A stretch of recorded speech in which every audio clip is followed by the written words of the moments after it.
How to fix all videos saying that video unavailable, this content isn't available on YouTube. Now in this video, I'm going to provide you couples of tweaks or troubleshootings that you can try to do for you to fix this kind of error or issue that you encounter on YouTube. So to start up, what you can do first is to open up the specific video that is occurring on that specific error message. So for example, this one. What you can do next is to go into your profile picture at the top right while currently looking on that video and then choose on send feedback. Now in the send feedback tool, what you need to do here is just to provide a screenshot and then on the description of the specific video that is currently showing the error code on your end.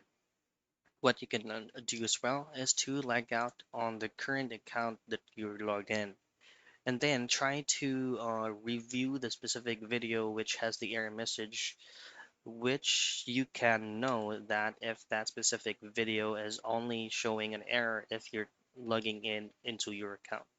That way, you can also try to send reports to the account that you have that you're encountering this kind of problem. So those are the things that you can do for you to fix all videos saying video unavailable, that this content isn't available on YouTube.